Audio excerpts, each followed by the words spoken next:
pasan en la vida, que uno hace una película en la mente. Ay, no, si le pasa esto, mejor no, no, pero si le roban, no, pues si le roban. Y al final no pasa nada. Usted que lo llaman al hijo, ¿y cómo está? ¿Y dónde está? Y él digo, ya está, mamá, estoy en mi cuarto.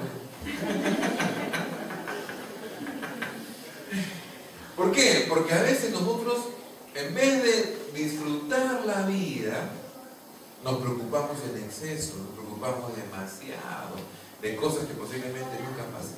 Ahora, hay preocupaciones válidas, pero no toda preocupación es válida. A veces es una película nomás que hay en nuestra mente y que al final no pasa nada. Entonces hay gente que a veces, en vez de decidir ser feliz, decide ser infeliz. Y en vez de decidir disfrutar la vida, decide lo contrario. Hermano, no se preocupe. Dile que está pasando, hermano, no te preocupes. No te preocupes, disfruta la vida, no te preocupes. Con tranquilidad. Tú tienes que decidir ser feliz, estar tranquilo, disfrutar de la vida. ¿Sí? Número 4, 1 de Pedro 5. Vamos a ir terminando. 1 de Pedro capítulo 5.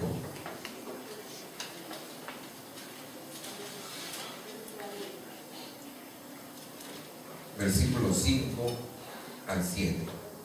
Dice: igualmente, jóvenes, están sujetos a los ancianos y todos sumisos unos a otros, revestidos de humildad. Porque Dios resiste a los soberbios y da gracia a los humildes. Humillaos pues bajo la poderosa mano de Dios, para que Él los exalte cuando fuere tiempo, echando toda vuestra ansiedad sobre Él, porque Él tiene cuidado de vosotros. Nosotros como cristianos tenemos que decidir ser humildes. Porque si hay una cualidad que Dios rechaza en las personas, es la soberbia. Dice la Biblia que Dios rechaza al soberbio, pero da gracia al que es humilde. Y la palabra humildad no tiene que ver nada con la pobreza. La humildad es una actitud del corazón, y yo reconozco que Dios es superior a mí. Entonces yo me someto a Él humildemente. Usted tiene que desarrollar, tenemos que desarrollar humildad en nuestra vida, por ejemplo.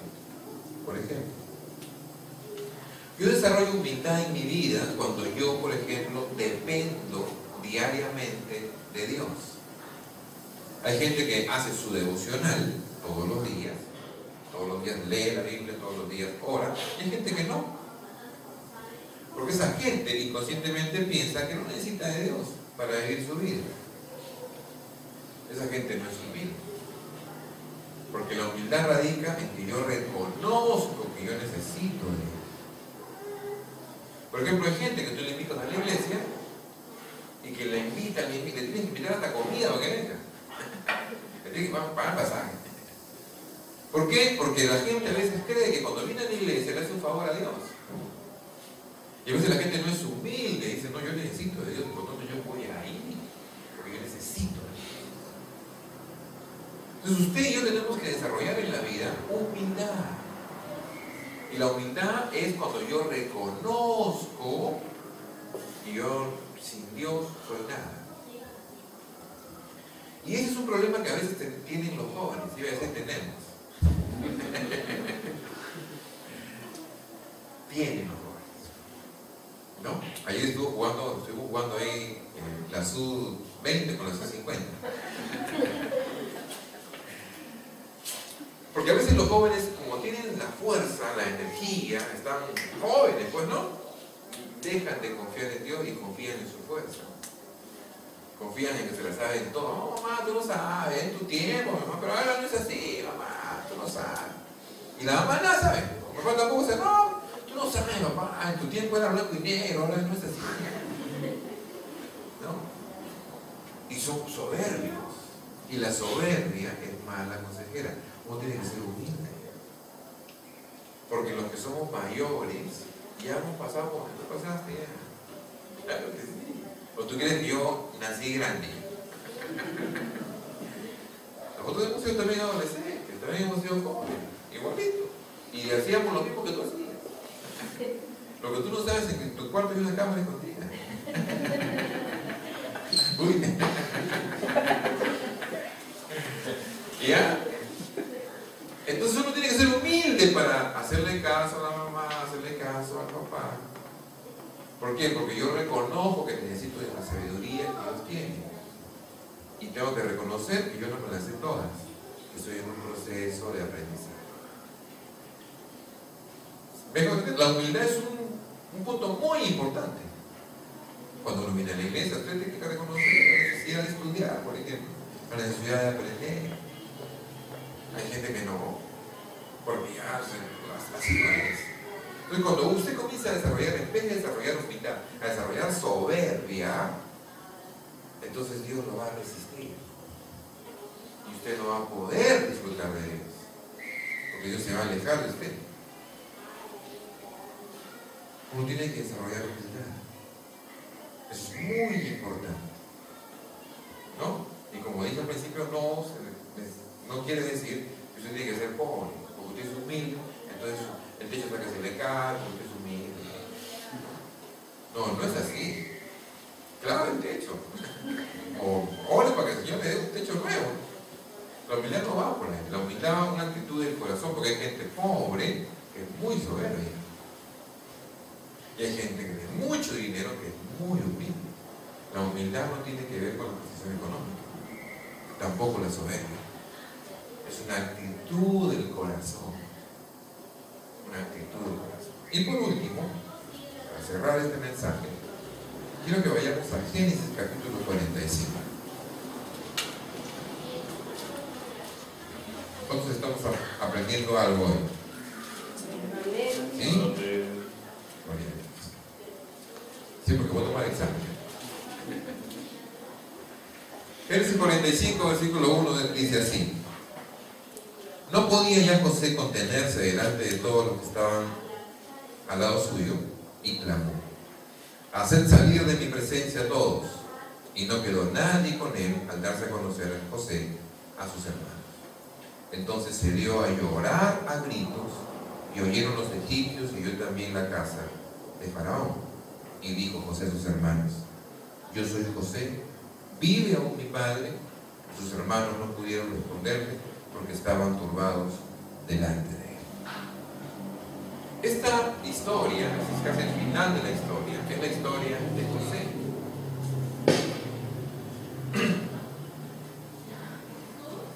José fue el número 11 de 2 hermanos. Y José tenía una particularidad: su papá lo quería muchísimo. Y José le gustaba sacarle canchita a sus hermanos. ¿Cómo lo hacía José? Mira mi juguete nuevo, a ti no te compraba. Su hermano no. Hasta que un día sus hermanos le agarraron. ¿Por qué? Porque él comenzó a soñar. Y decía: yo he soñado así. A ver, ¿cuál es tu sueño? No, que yo era un tamo, y ustedes todos los tamos de hierba se miraban hacia mí. Sí, o sea, ¿qué tal es lo que tú haces, Señor, de nosotros? Mira acá. No, ¿qué se hace? Le agarra cólera a sus hermanos. No, he soñado que el sol, la luna y 11 estrellas se inclinaban hacia mí. O sea que mi papá llamando a mí, mocoso, ay, se fue. Hasta que un día sus hermanos ya le llegó la coronilla, todo esto, y planificaron matarlo. Yo me imagino esa reunión. No, hay que matarlo, mejor encontrar un sicario, un callado. No sé, si no te manches la mano.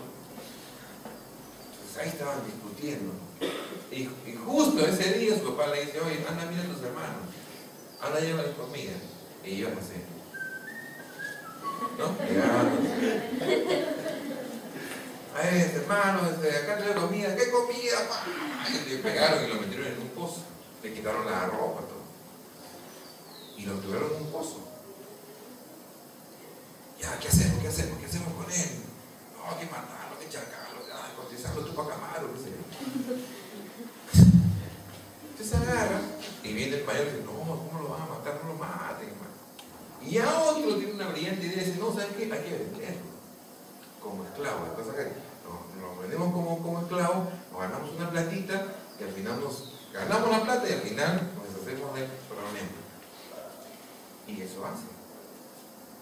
Oye, sáquenme pues, sáquenme, ya, agarra, le tiran la soga, ya, oye, gracias, raro, y lo vendieron como esclavo. Y la túnica la mancharon de sangre, mataron a un animal, la mancharon de sangre, van donde su papá, y le dice, papá, un león se lo ha comido, ¿sí? Y su papá comienza a llorar, ¿cómo es posible? Sí, papá. Un león vino y se comió a José. Quizás la túnica, que es lo único que podemos rescatar, la túnica llena de sangre. Pero eso era mentira, José estaba yendo camino a Egipto como esclavo. Ahora, y póngase por un momento en los pies, los zapatos de José. Que tú tengas tu familia, que tú seas el engreído de tu familia, tu papá te quiere, tus hermanos te tienen envidia, y tus hermanos te hacen una injusticia de tal manera que te venden como esclavo, te arrancan de su familia y te hacen trabajar en una tierra desconocida. ¿Cómo te sentirías tú? Mal, ¿cierto? Qué injusto. Y a veces nosotros no entendemos algo que es un punto muy importante.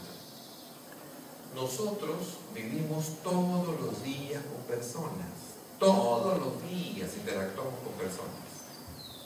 Y mientras interactuemos con personas, usted está propenso a injusticias y a circunstancias que usted no va a poder controlar. Y si usted, desde el punto número 5, no decide vivir con una actitud de perdón frente a la vida, usted se va a llenar de rencor, de resentimiento y usted va a ser infeliz. Usted lo diga, pero ¿por qué me hicieron eso? ¿Por qué? Porque el corazón del hombre es malo y porque mientras estemos en la tierra, así va a ser. Porque mientras haya gente en la tierra, así va a suceder. ¿Me dejo entender? Usted no va a poder controlar eso. A mí está el Facebook ahí. No.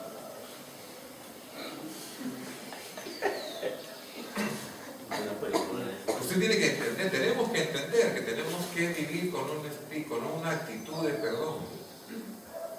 La gente siempre va a fallar. ¿Por qué? Porque la gente es así. Así es la gente. Los hijos se van a equivocar. Los padres también. ¿Por qué? ¿Por qué? ¿Pero por qué yo? Bueno, no solamente tú, a todos nos pasa eso. En algún momento en la vida. ¿Por qué? Porque la vida es así. Porque como dice un pastor, porque el que tiene boca se equivoca. Así es. Y yo tengo que entender, tengo que tener la madurez para entender que la vida es así y yo tengo que tener una actitud frente a la vida de perdón.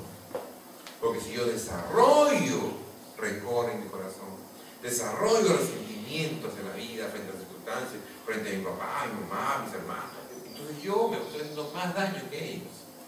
Porque después la persona que tú tienes cólera está viviendo feliz. Y tú estás con así con ese remordimiento, resentimiento. Hay gente que dice, hermanito, ¿cómo está?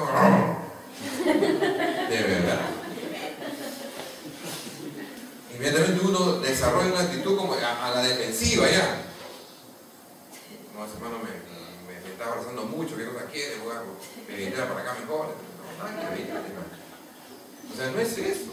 Sino que tenemos un corazón resentido, con rencor en el corazón. ¿No?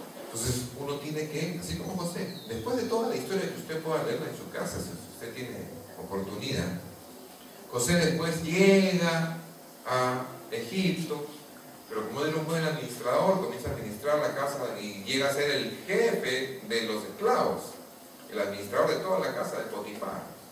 Pero de pronto, otra vez otra injusticia, viene su esposa de Potifar, la esposa del jefe de él, y le dice, José,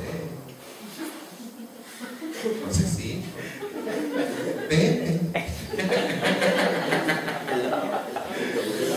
Y le dice, quiero que estés conmigo. Imagínense. Y en Egipto hace calor, hermano, más que la selva.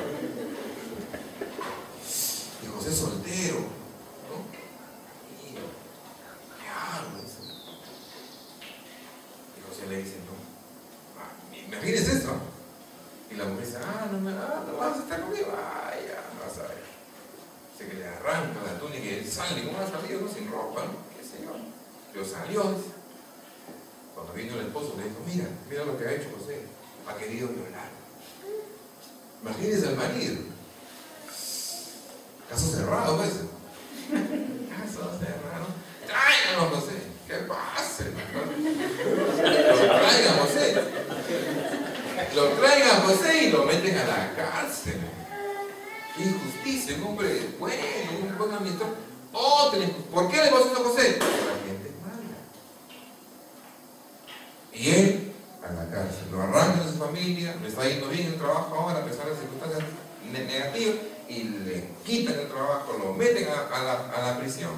En la prisión se encuentra con dos amigos, un copero y un panadero. Y le dice, ellos tienen unos sueños, él se los interpreta, ¿no?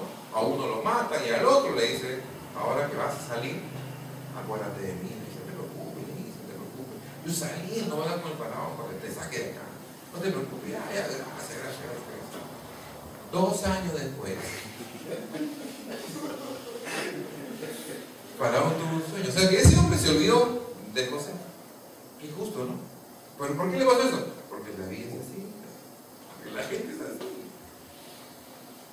Y dice que José 2 años en la prisión. Faraón tuvo un sueño y él se acordó, oye, verdad, hay un hombre en la cárcel que yo conocí hace 2 años que me interpretó todo lo que yo le dije. Tráelo. Y ahí empieza ya el levantamiento de José. Pero luego, cuando él estaba nuevamente en la cúspide, vino un hambre total a la tierra y sus hermanos vienen a Egipto a comprar comida. Y él estaba en la posición de darles de comer o no darles de comer. Él tenía la autoridad hasta de matarlos y no pasaba nada. Y él ve cómo sus sueños de niño se cumplieron ahí. ¿Tú qué harías, hermano? Los mato lentamente. Los descuartizo con cortaúñas.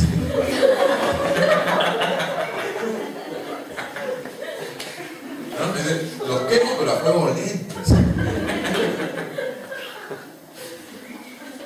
Sin embargo, la historia termina cuando José perdona a sus hermanos. Él pudo haber hecho otra cosa, pero él decide, que está a punto, perdonar a su familia y produce una restauración en su familia, y se perdonan, lloran. Es bien emocionante esta historia, bien fuerte, ¿no? Entonces usted y yo tenemos que desarrollar eso, un espíritu de perdón y de perdonar. Uno no elige a sus hermanos, no elige a los padres saben que oramos nosotros, van a decir, está bien, perdone a su jefe, aunque usted lo quiera, ¿no? Perdone a su esposo, porque a veces cometemos errores, es natural eso. Perdón y continúe con la vida. ¿Sí? Así usted va a librarse de ese corazón rencoroso, con resentimiento, y usted va a disfrutar de la vida que Dios tiene con usted. ¿Sí? Entonces concluimos. En primer lugar, hay situaciones que usted y yo no hemos podido controlar. ¿Cierto? Usted nació en la familia que Dios lo puso, en el país que Dios lo puso, en la región que Dios lo puso, y lo único que usted tiene que hacer es, gracias Señor, porque me pusiste en esta familia, con esta mamá, con este papá, en esta circunstancia, en esta motivación. Gracias Señor. Pero a partir de ahí, yo tengo que decidir qué voy a vestir, qué voy a comer, qué voy a estudiar, cómo voy a enfrentar la vida. Y eso es mía, ya Dios no lo va a tomar por mí. Y yo tengo que entender que todo decisión que yo tome va a afectar el destino que Dios ya tiene trazado para mí. No porque tengas un propósito en la vida y Dios te haya escogido, escucha bien esto, se va a dar porque sí, si tú no quieres. Porque si tú no quieres, no pasa nada. Tienes que alinear tu vida a lo que Dios ya diseñó para ti. Eso fue lo que hizo Abraham. Y cuando Abraham se alineó, cuando vio a su viejita de 90 años, dijo, no era con la empleada, ven para acá. Entonces ya la viejita, no, vi, ¿qué va a pasar ahí? Ni se imagine. Pero salió embarazada, como Dios le había dicho que iba a ser. ¿Se da usted cuenta? Cuando nos sometemos a la voluntad de Dios y somos obedientes a ella, entonces el destino que Dios tiene para nosotros se realiza.